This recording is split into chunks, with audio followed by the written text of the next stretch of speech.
मो प्रियर भाई और भौणी मैंने ए नकारात्मक चिंता किपर आसी थाए बाज्य कथा कहवा बाज्य कथा शुणा भयभीत कहानी शुणा भयभीत कहानी उपरे विश्वास रखिबा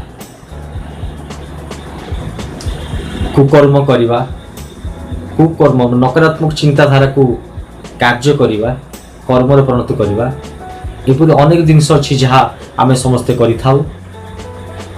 ए नकारात्मक भावना प्रत्येक मनुष्य को आसी थाए। यह आम कल्पना जदि कौन आपण हरर फिल्म देखती ताले मन भीतर नकारात्मक भाव उत्पन्न होता है। आपण माने तार परिणाम भी आप भोगी माने जानी थे भयभीत हवा बाच्या कथा को लेकिन भयभीत हवा मन मन भितर अशांतिर वातावरण सृष्टि करवा आ निज उपर भरोसा न करवा नकारात्मक भाव जो आम मन को आसी थाए आमको घारी थाए विभिन्न बाज्य कथा आम मन भितर घाटी थाए। मनर काम विभिन्न प्रकार भावना भाविबा मन के जाने नहीं क्यों जिनस ठीक क्यों जिनस भूल मन भीतर विभिन्न प्रकार भावना आसी थाए किंतु मन आम जहाँ बाज्य कथा को आम ठीक भाव ताको ग्रहण करूँ से बाज्य कथा ही आम मन भीतर नेगेटिव ऊर्जा उत्पन्न करे। तो बंधुगण मो प्रिय भाई भौणी माने जदि आम जदि कौन बाज्य कथा कहूँ से बाज्य कथा भितर पछरे सत्यता जाने चेष्टा करूँ। जदि आपण मैंने कौन न्यूज देखिले बा फेक वीडियो देखिले तामने आपण मैंने डायरेक्ट जदि से वीडियो को जदि विश्वास करेंगे ताहले देखिए निश्चित भाव में आपण मानकर मन भितर नेगेटिव ऊर्जा बा जो नकारात्मक भावना उत्पन्न हो।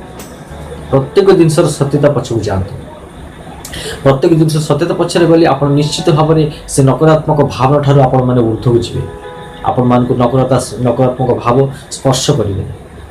प्रत्येक जिनसर प्रत्येक जो कौन जिनस आप देखिए जो कौन फिलिंग्स आप मन भीतर आसवे तार सत्यता को जाने चेष्टा करूँ तो नकारात्मक आपण मान दूरी यहीपर अनेक नकारात्मक भाव चिंता आम मन को आसी थाए कहीं मन बुझीपे ना क्यों विषयटी सत्य क्यों विषयटी असत्य आम जहाँ आम भूल को जदि सत्य भावी नवा मन से बुझी नब आ मन ता स्टोर कर नब से आम जिते कौन जिनस देखा अंध भाई आम विश्वास करवा तार सत्यता को आम जाना चेष्टा करवा निश्चित भाव में ताहा आम भीतर एक सकारात्मक पॉजिटिव चिंता उत्पन्न कर।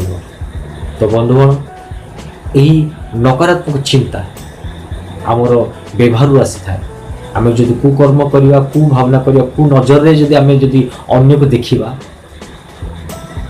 बा अन्य को देखी जदि आम जदि खराब भावना करवा ताहा भी आमको नकारात्मक चिंता आसी थाए आमर नकारात्मक चिंताधारा को बढ़े थाए। तो बंधुगण नकारात्मक चिंता प्रत्येक व्यक्ति की आसी थाए जहाँ प्रत्येक को हैरान हरकत कर देखु जेपरी एक व्यक्ति एक आईमा कहानी शुणिला से आईमा कहानी एत भयभीत दृश्य अच्छी एत भयभीत कल्पना अच्छी जहाँ से निजे कल्पना कला भितर से कहानीटा को भी से रियलिटी भाविक मन भीतर से भावनार एक स्टोरी क्रिएट कला आ से स्टोरी से भावना से मन भीतर सब नेगेटिव ऊर्जा बा नकारात्मक चिंता गुड़िक जन्मेला। आपण माने से भाया कहानी को केबे शुणुनी जो कहानी भितर भय अशांति दुर्दशा निंदा अपमान अच्छी आपण माने केबे भी अन्य को निंदा करतुनी बा निज को भी निंदा करतुनी कौन सी भूल सकाशे जदि भूल हो जाइए ताले स्वीकार करतु जदि अन्य को जदि आपण माने ब्लेम करिवे विदाउट कौन सी नॉलेज रे आपण जदि ब्लेम करिवे अन्य कथा सुन जदि ब्लेम करिवे ताहले भी आपण मान को भीतर भी नकारात्मक ऊर्जा उत्पन्न हो। प्रत्येक जिनसर एक सत्यता अच्छी जदि सत्यता अच्छी ताले से सत्यता पछू जातु देखंतु आपण मान को भीतर जो नकारात्मक भाव उत्पन्न होची आपण मान को भीतर जो नकारात्मक चिंताधारा बढ़ुची तार सत्यता पाई परिवे आ निश्चित भाव में आपण मान को नकारात्मक चिंता सकारात्मक चिंता परिणत हो। आपण माने जानी परिवे प्रत्येक ଖରାପ ଭିତରେ ଖରାପ ଚିନ୍ତାଧାରା କାହିଁକି ଆସୁଛି ବା ଖରାପ ଚିନ୍ତାଧାରା କାହିଁକି କରାଯାଉଛି। এই ପ୍ରତ୍ୟେକ ଖରାପ ଚିନ୍ତାଧାରା ହିଁ ନକାରାତ୍ମକ ଚିନ୍ତାଧାରା।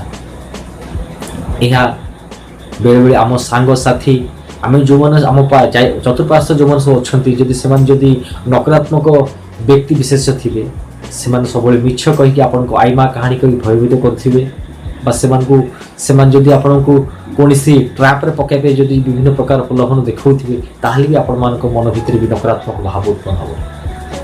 ସେ ଯଦି ଆପଣମାନେ ଜାଣିବେ ଯେ ସେଭଳି ବ୍ୟକ୍ତିମାନେ ଆପଣମାନଙ୍କ ପଛରେ ଅଛନ୍ତି ଆପଣମାନଙ୍କୁ ସେଭଳିଆ ଭୟଭୀତ କରୁଛନ୍ତି ଆପଣମାନଙ୍କୁ ହଇରାଣ କରୁଛନ୍ତି ତାହେଲେ ଆପଣମାନେ ସେମାନଙ୍କୁ ଏଭଏଡ଼ କରିବାକୁ ଚେଷ୍ଟା କରନ୍ତୁ ଯେତେ ଦୂର ସମ୍ଭବ। ଯଦି ଆପଣମାନେ ସେମାନଙ୍କୁ ଏଭଏଡ଼ କରିବେ ଧୀରେ ଧୀରେ ସେମାନେ ବି ବୁଝିନେବେ ଯେ ଆପଣମାନେ ଏଇ ନକାରାତ୍ମକ ଚିନ୍ତାକୁ ଏଇ ନକାରାତ୍ମକ କଥାକୁ ଆପଣ ବିଶ୍ୱାସ କରୁନାହାନ୍ତି। ସେମାନଙ୍କ ଭିତରେ ବି ଯେଉଁ ନକାରାତ୍ମକ ଚିନ୍ତା ଅଛି ଯେଉଁ ଭାବନା ଅଛି ଯେଉଁ ଆଇମା କାହାଣୀ କହିକି ଆପଣଙ୍କୁ ପ୍ରଭାବିତ କରିବା ଚିନ୍ତା ଅଛି ବା ଭୟ କରିବା ଚିନ୍ତା ଅଛି ସେସବୁ ଚିନ୍ତା ଧୀରେ ଧୀରେ ଲୋପ ପାଇବ ଆଉ ସେମାନେ ବି ଆପଣମାନଙ୍କ ସମ୍ମୁଖରେ ସେମାନେ ବି ସକାରାତ୍ମକ ଭାବରେ ନିଜକୁ ରିପ୍ରେଜେଣ୍ଟ କରିବେ। ତ ବନ୍ଧୁଗଣ ବେଳେବେଳେ ବିଭିନ୍ନ ଫିଲ୍ମ ଆମେ ଦେଖିଥାଉ ଯେଉଁ ଫିଲ୍ମରେ କି ଭଲ ଷ୍ଟୋରି ଛଡ଼ା ଅନେକ ଭୁଲ ଷ୍ଟୋରି ସବୁ ଥାଏ କାଳ୍ପନିକ ଭୟାନକ ସେଇଭଳିଆ ଫିଲ୍ମ ଗୁଡ଼ିକ ଆପଣମାନଙ୍କୁ ଦେଖନ୍ତୁ। ଯଦି ଆପଣମାନେ ଦେଖୁଛନ୍ତି ତାହେଲେ ଆପଣମାନେ ଜଷ୍ଟ ଫିଲ୍ମ ଦେଖନ୍ତୁ ଭୁଲି ଯାଆନ୍ତୁ ନହେଲେ ସତ୍ୟତା ବିଷୟରେ ଜାଣିବାକୁ ଚେଷ୍ଟା କରନ୍ତୁ। କାହିଁକିନା ଏଭଳି ଯଦି ଆପଣ ଯଦି ଭୟଭୀତ ହେଇଯିବେ ବା ସେ ଷ୍ଟୋରିକୁ ଯଦି ଆପଣ କ୍ୟାଚ୍ କରିନେବେ ମନ ଭିତରେ ରଖିବେ ପୁଣି ସ୍ୱପ୍ନ ଦେଖିବେ ପୁଣି ଭାବିବେ ସେ ମନ ଭିତରେ ଗୋଟେ ନୂତନ ଗୋଟେ ଭାବନା ଜାଗ୍ରତ ହେବ ଯାହାକି ଆମକୁ ନକାରାତ୍ମକ ଶକ୍ତି ଉତ୍ପନ୍ନ କରିବାର ବସେ। ନିଜ ମନକୁ ନିୟନ୍ତ୍ରଣ କରିବାକୁ ପଡ଼ିବ। ଯଦି ଆପଣମାନେ ଯଦି ନକାରାତ୍ମକ ଚିନ୍ତାକୁ ଭୁଲିବାକୁ ଚାହୁଁଛନ୍ତି ଛାଡ଼ିବାକୁ ଚାହୁଁଛନ୍ତି ଯେତେବେଳେ ଆପଣ ଦେଖିବେ ଆପଣଙ୍କ ମନ ଭିତରେ ନକାରାତ୍ମକ ଚିନ୍ତା ଆସୁଛି ଆପଣମାନେ ଦୀର୍ଘ ନିଶ୍ୱାସ ନେବେ ଛାଡ଼ିବେ। ଆପଣମାନଙ୍କର ଯେଉଁ ଚିନ୍ତାଧାରା ନକାରାତ୍ମକ ଚାହିଁ ତ ଅନ୍ୟ ଆଡ଼କୁ ଗତି କରିବେ ଭଲ ଚିନ୍ତା କରିବେ ସାଙ୍ଗେ ସାଙ୍ଗେ ନିଶ୍ୱାସ ନେବେ ଭଲ ଚିନ୍ତା କରିବେ। ଆପଣମାନେ ପ୍ରେୟର କରିପାରନ୍ତି ପ୍ରେୟର କରିବେ ଏବଂ ଯୋଗ କରନ୍ତୁ। ସବୁଠୁ ବଡ଼ ଜିନିଷ ହେଉଛି ଆପଣ ଯଦି ପ୍ରତ୍ୟେକ ଦିନ 5 ମିନିଟ୍ ଯଦି ଆଖି ବନ୍ଦ କରି ଯୋଗ କରିବେ ନିଶ୍ଚିତ ଭାବରେ ଏହି ନକାରାତ୍ମକ ଭାବ ଆପଣମାନଙ୍କ ଠାରୁ ଦୂରେଇ ଯିବ। ବା ଯେବେ ବି ଯେକୌଣସି ବ୍ୟକ୍ତି ଆପଣମାନଙ୍କୁ ନକାରାତ୍ମକ ଭାବରେ ପକାଇବାକୁ ଚେଷ୍ଟା କଲେ ବି ସେ ଟ୍ରାପ୍ରେ ଆପଣମାନେ ପଡ଼ିବେ ନାହିଁ। ଆପଣମାନଙ୍କ ମନ ଭିତରେ ଏକ ସକାରାତ୍ମକ ଭାବ ଉତ୍ପନ୍ନ ନିଶ୍ଚୟ ହେବ। ଏହିପରି ବନ୍ଧୁଗଣ ଆମେ ଯଦି ନିଜକୁ ଜଗିବା ନିଶ୍ଚିତ ଭାବରେ ଆମେ ପରିବାରକୁ ବି ଆମେ ଜଗିପାରିବା।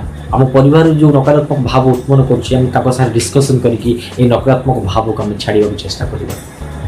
ବେଳେବେଳେ ଏମିତି ନକାରାତ୍ମକ ଭାବ ଆମ ମନ ଭିତରେ ଆସିଥାଏ ଯାହାକି ଆମ ଅନ୍ୟମାନଙ୍କୁ ବି କହିବାକୁ ଆମକୁ ଭୟ ଲାଗେ ଲଜ୍ଜା ଲାଗେ। କିନ୍ତୁ ଯଦି ଆପଣଙ୍କୁ ଫିଲ୍ ହେଉଛି ଯଦି ଏଇଭଳି ଭାବନା ସବୁ ଆପଣମାନଙ୍କ ମନ ଭିତରକୁ ଆସୁଛି ଡେଞ୍ଜର ଭାବନା ତାକୁ ଆପଣମାନେ ତ୍ୟାଗ କରିବାକୁ ଚେଷ୍ଟା କରନ୍ତୁ। ଯଦି ଆପଣ କାହାକୁ କହିପାରୁନାହାନ୍ତି ତାକୁ ନିଜେ ମେଡିଟେଟ୍ କରି ସେ ଜିନିଷକୁ ଭୁଲିବାକୁ ଚେଷ୍ଟା କରନ୍ତୁ। ତ ବନ୍ଧୁଗଣ ମୁଁ ଆପଣଙ୍କୁ ଅନୁରୋଧ କରୁଛି ଆପଣମାନେ এই ଚ୍ୟାନେଲକୁ ଯଦି ପ୍ରଥମ ଥର ଆସିଛନ୍ତି ତାହେଲେ ହେଉଛି ଲାଇକ୍ କରନ୍ତୁ ଆଉ ସବସ୍କ୍ରାଇବ୍ କରନ୍ତୁ। ଯଦି এই ଭିଡ଼ିଓ ଆପଣମାନଙ୍କୁ ଭଲ ଲାଗିଲାନି ତାହେଲେ ଡିସଲାଇକ୍ କରନ୍ତୁ କମେଣ୍ଟ ଲେଖିବାକୁ ଚେଷ୍ଟା କରନ୍ତୁ। ବନ୍ଧୁଗଣ ଯଦି ଆପଣମାନଙ୍କୁ এই ଭିଡ଼ିଓ ପ୍ରକୃତରେ ବହୁତ ଭଲ ଲାଗିଲା ଆପଣମାନଙ୍କ ହାର୍ଟକୁ ଟଚ୍ କଲା ତାହେଲେ এই ଭିଡ଼ିଓକୁ ମୁଁ ଆପଣମାନଙ୍କୁ ଅନୁରୋଧ କରୁଛି এই ଭିଡ଼ିଓକୁ ମିନିମମ୍ 5 ଜଣଙ୍କୁ ସେୟାର କରନ୍ତୁ ଯଦ୍ୱାରା এই ଭିଡ଼ିଓରେ ଯେଉଁ ଭାବନା ଅଛି ଅନ୍ୟମାନଙ୍କ ପାଖକୁ ଯିବ ସେମାନେ ବି ଏ ଭାବନାରୁ କିଛି ବୁଝିପାରିବେ। ତ ବନ୍ଧୁଗଣ ଏତିକି କହି ଆଜି ଏ ଭିଡ଼ିଓକୁ ମୁଁ ବନ୍ଦ କରୁଛି। ଆଗାମୀ ଭିଡ଼ିଓରେ ଏକ ନୂଆ ବିଷୟ ଏକ ନୂଆ ଭାବ ନେଇକି ଆସିବି ଆପଣମାନଙ୍କ ପାଖକୁ। ସେ ପର୍ଯ୍ୟନ୍ତ ମୁଁ ଆପଣମାନଙ୍କ ଠାରୁ ବିଦାୟ ନେଲି। ନମସ୍କାର।